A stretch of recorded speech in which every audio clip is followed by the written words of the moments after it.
చంద్రబాబు గారి 100 రోజులు పరిపాలన. 100 రోజుల్లో చంద్రబాబు గారు ఏమి చేశారు అంటే, శిశుపాలుడు తప్పులు లెక్కబెట్టినట్టు జగన్మోహన్ రెడ్డి గారి తప్పులను, అవినీతిని, దోపిడీని శ్వేతపత్రాల్లాగా చూపించారు.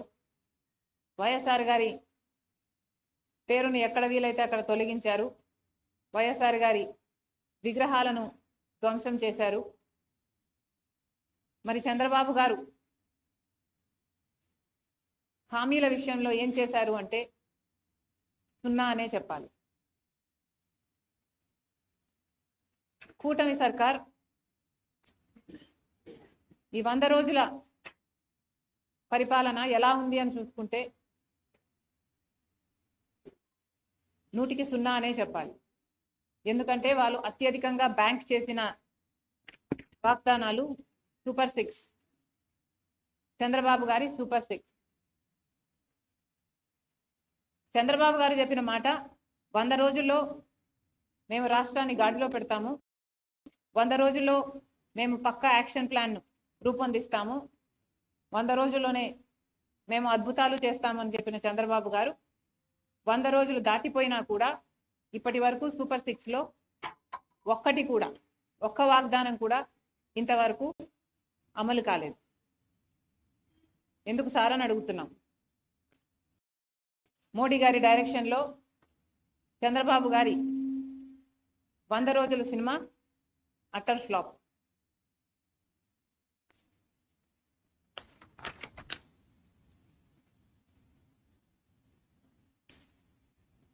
ఎవరు కూడా 100 రోజుల్లోనే అన్ని హామీలు అమలు చేయాలి అని మేము కూడా అంటం లేదు.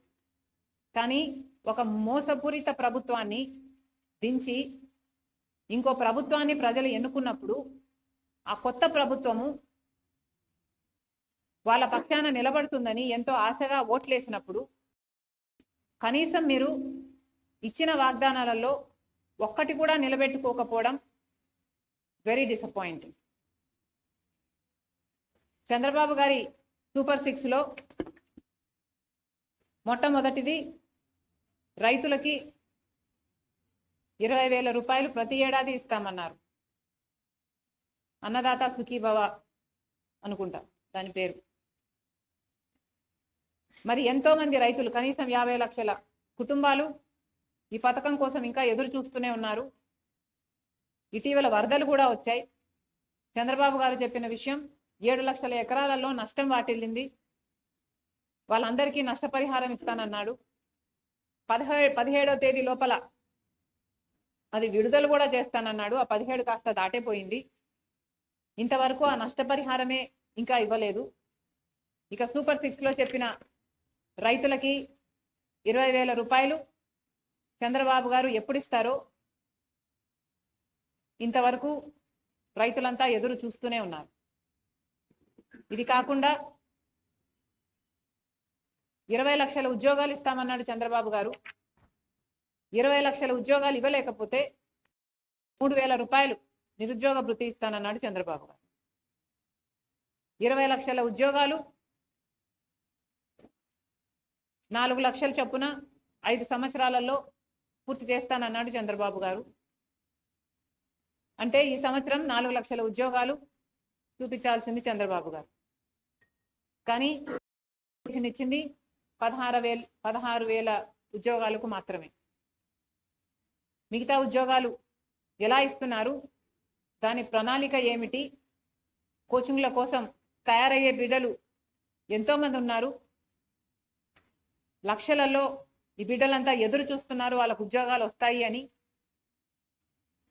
లేకపోతే ఉద్యోగాలు రాకపోతే కనీసం 3,000 రూపాయలు నిరుద్యోగ భృతి మీరు ఇస్తామన్నారు. అది ఎప్పుడు ఇస్తారో దాని కార్యాచరణ ఏది ప్రకటించలేదు.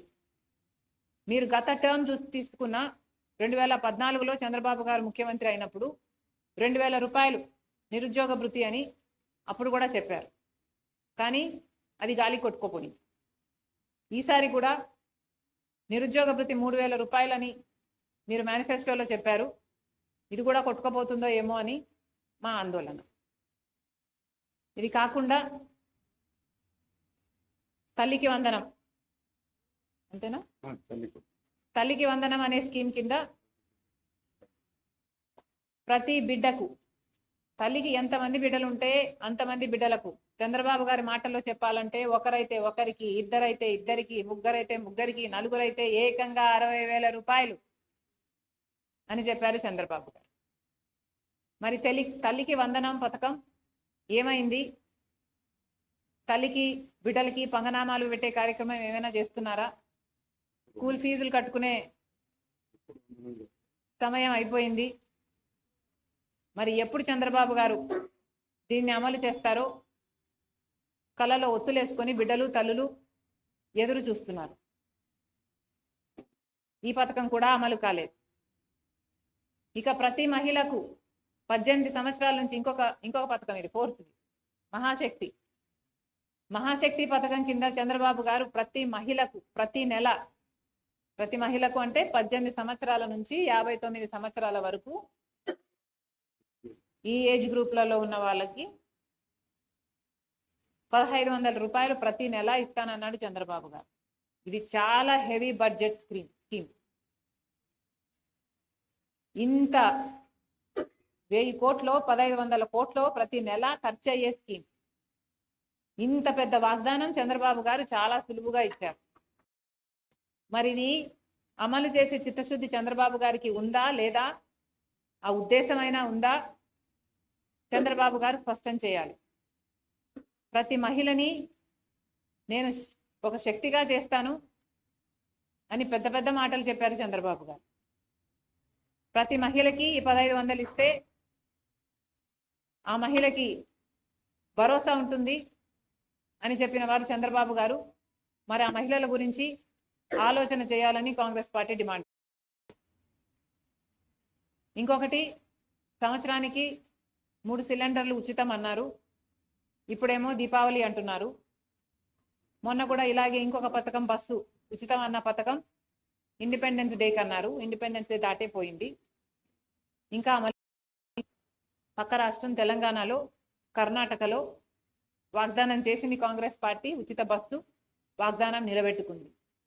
మరి అక్కడ రోజుల్లోనే వారం గడవక ముందే పక్క రాష్ట్రంలో అమలు చేయగలిగినప్పుడు మరి చంద్రబాబు గారికి ఇక్కడ ఇంత చిన్న స్కీము, ఒక 250 కోట్లు చేస్తుందేమో ఇది, ఇంత చిన్న స్కీము అమలు చేయడానికి కూడా 100 రోజులు సరిపోలేదు చంద్రబాబు గారు. ఒక మహిళ బస్సు ఎక్కితే ఆ బస్సు ఎక్కిన మహిళకు ఉచితం ఇవ్వడానికి ఇబ్బంది ఏమిటో, దీనికి ప్రణాళిక ఏమిటో మాకైతే అర్థం కావటం లేదు. కొత్త బస్సులు వేస్తారు అంటే మహిళా బస్సు అని సపరేట్గా పెడతారా? ఏమిటి మీ ఉద్దేశం? ఎక్కిన వాళ్ళకు ఉచితం ఇస్తామన్నారు, ఉచితం ఇవ్వచ్చు కదా. ఎందుకంటే ఇది మహిళల భద్రతకు సంబంధించిన విషయం. పక్క రాష్ట్రంలో ఇంతకు ముందు 35 లక్షల మంది మహిళలు బస్సు ఎక్కుతుంటే ఈ పథకం వచ్చిన తర్వాత 50 లక్షల మందికి అది పెరిగింది.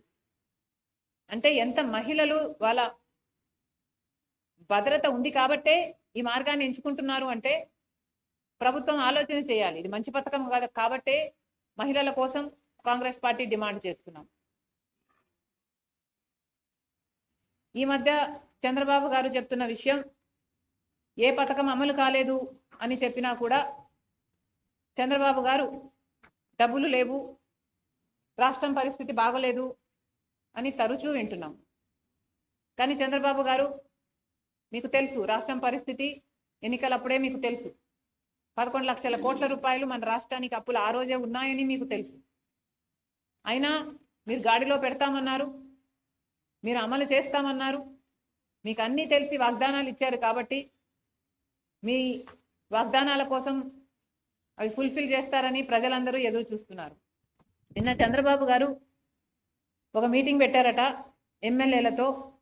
100 రోజుల పాలనపై 100 విజయాలు అంటూ ఒక కరపత్రం రిలీజ్ చేశారట. వీటిలో కొన్ని అంశాలు, ఇది చదివితే ఎవరికైనా, ఇది వింటే ఎవరికైనా నవ్వొచ్చేయి. వీళ్ళ విజయాలు, చంద్రబాబు గారి విజయాలు. హామీలు ఇవ్వడం 100 రోజుల విజయం అట. చేసిన పర్యటనలు కూడా 100 రోజుల విజయం అట. వరద సహాయం కింద ఇచ్చిన 25 కేజీల బియ్యం 100 రోజుల విజయమట. బుడమేరు గన్లు పూడ్చడం 100 రోజుల విజయమట. అమరావతికి 15,000 కోట్లు గ్యారంటీ రుణాలలో ₹1 రాకపోయినా ఇది 100 రోజుల విజయమేనట. అవును, ఇచ్చిన బియ్యం కూడా దొడ్డు బియ్యం. అక్కడ కూడా చాలా మంది చెప్పారు మనకి. మీరున్నారు ఆ రోజు నాతో. నారా లోకేష్ గారికి కాలేజీలో సీటు కావాలని మెసేజ్ చేస్తే అది కూడా 100 రోజుల విజయమేనట. ప్రజా దర్బార్లో ప్రజల నుండి అర్జీలు స్వీకరించడం కూడా 100 రోజుల విజయమేనట. చంద్రబాబు గారు 10 రోజులు కలెక్టర్ ఆఫీస్లో నిద్రిస్తే అది 100 రోజుల విజయమేనట. సౌదీ అరేబియా నుంచి ఒక తెలుగు కుటుంబాన్ని తిరిగి స్వస్థలానికి రప్పిస్తే అది 100 రోజుల విజయమేనట. విశాఖ స్టీల్లో కేంద్ర మంత్రి పర్యటిస్తే అది కూడా 100 రోజుల విజయమేనట. గత ప్రభుత్వం అమలు చేసిన పథకాల పేర్లు మార్చడం కూడా 100 రోజుల విజయమేనట. చంద్రబాబు గారికి నేను గుర్తు చేయాల్సిన అవసరం లేదనుకుంటా. ముఖ్యమంత్రిగా చంద్రబాబు గారికి ఎన్నో బాధ్యతలు. ఆ బాధ్యతలన్నీ మీరు విజయాలనుకుంటే మేము చెప్పగలిగింది ఏమీ లేదు. ఇంకా ఈ పక్కన పెడితే